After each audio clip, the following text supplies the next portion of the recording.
Baik, kembali lagi bersama saya.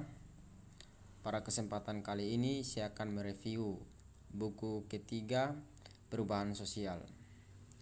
Saya atas nama Fetri Klopo dengan NIM 20030300083 kelas C semester 3 jurusan Sosiologi Fakultas Ilmu Sosial dan Ilmu Politik. Kita masuk pada inti pembahasan mengenai buku ketiga ini, yaitu pengantar imajiner, pembangkang, media sosial, summit, dan pertanyaan sekilas tentang periode pasca komunis di Eropa Tengah Timur sesuai dengan pembahas intermezzo demokratis. Untuk itu kita masuk pada bab yang pertama, yaitu memperkenalkan media sosial samizdat. Imajinasi dan praktik media sosial samizdat. Istilah media sosial sama dengan internet dan sebagian besar didefinisikan berfokus pada komunikasi yang dimungkinkan oleh layanan web. Mereka biasanya disebut sebagai media baru, dan pembaruan mereka diartikulasikan dalam perbedaan sehubungan dengan media massa seperti pers, radio, dan televisi yang bersirkulasi massa adalah tradisional atau dalam pengembangan abad ke-21 tentang kata tradisi.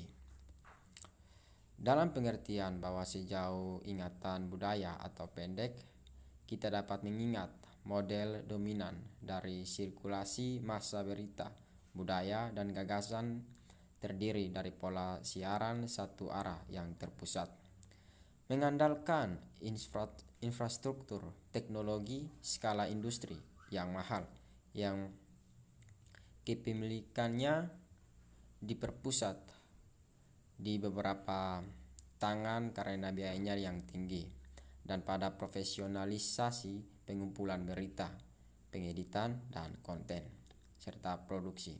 Kemudian datanglah internet dan semuanya berubah. Semua mulai dengan men-tweet, memposting, dan mengobrol di jejaring sosial selain membaca, mendengarkan, dan menonton. Sarana untuk menghasilkan dan berbagai informasi menjadi akses dengan sedikit biaya, dan kelimpahannya belum pernah terjadi sebelumnya. Dalam hal kontrol arus informasi, penggunaan dan algoritme hampir menggantikan jurnalis dan editor dengan keterampilan dan etika profesional mereka, dan ruang publik keduanya diperluas untuk mencakup pandangan dan opini yang sampai sekarang belum pernah terdengar dan terfragmentasi. Kita masuk pada bab yang kedua, yaitu solidaritas media penting. Demokrasi sebagai pengawas serikat pekerja dan Persia. Kebebasan pers menduduki peringkat sangat tinggi dalam agenda solidaritas.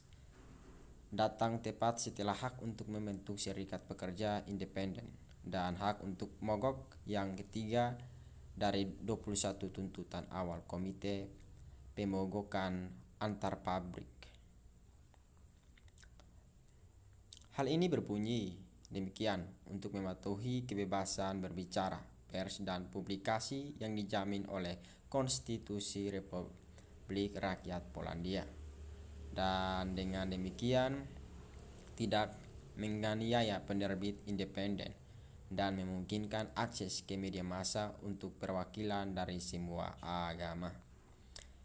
Kesepakatan Gandh melembagakan kerangka hukum yang berfungsi sebagai dasar dari revolusi terbatas solidaritas dan ditafsirkan sebagai sumber peraturan hukum yang setara dengan konstitusi sosial yang berbunyi bahwa Republik Rakyat Polandia menjamin kebebasan warga negaranya untuk pidato, cetak, perakitan, rapat umum, profesi, dan manifestasi.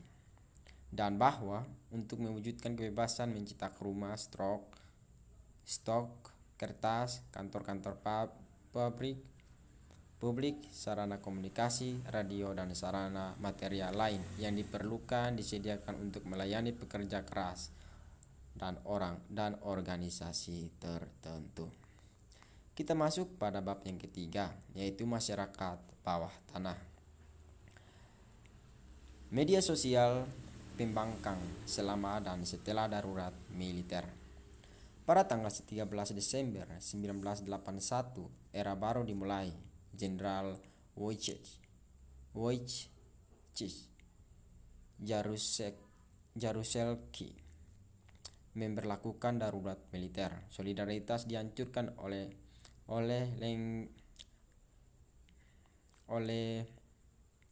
lengan militer rakyat Polandia. Para pemimpinnya diinternir atau disembunyikan, kantor-kantornya diambil secara paksa dan harta bendanya disita, termasuk bertonton peralatan percetakan dan sumbangan dengan murah hati oleh serikat-serikat buruh barat. Reaksi spontan pertama dari pembelaan diri, pemogokan, protes jalanan, dan pembontrakan dengan polisi kacau dan tidak efektif. Ada harapan untuk respon terkonsentrasi. Pemogokan umum tampak besar pada hari-hari dan minggu-minggu pertama darurat militer. Publikasi mulai muncul kembali, khususnya di pabrik-pabrik pemogokan dan kamp-kamp intermiran. Awalnya kebanyakan dalam bentuk yang disebut sebagai informator atau buletin yang bertujuan untuk memperkuat keinginan untuk melawan dan memberikan informasi tentang represi negara, korban tahanan politik, dan pemogokan dan protes. Segera setelah itu, penerbit veteran mendapatkan kembali kapasitas produktif mereka dan diikuti oleh banyak pendatang baru dalam perdagangan. Pada awal 1982, Independent dihancurkan oleh penangkapan, merilis esai Karl Joseph The Question of German Gold. Meskipun darurat militer akan mengaktifkan kembali analogi totaliter dalam diskusi politik pembangkang, itu bukan niat penerbit. Stensil dengan Jaspers kebetulan siap dicetak. Yang pertama, alih-alih pernyataan program itu adalah manifestasi ketahanan, ilustrasi kekacauan hari-hari awal kontra revolusi Jaruzelski. Demikian penjelasan saya mengenai tugas review buku ketiga, Perubahan Sosial, mulai dari memperkenalkan media sosial samizdat, solidaritas media penting, masyarakat bawah tanah, dan sebagainya. Demikian ulasan penjelasan saya kali ini. Semoga dapat bermanfaat bagi saudara-saudara sekalian. Terima kasih dan sampai jumpa di kemudian hari.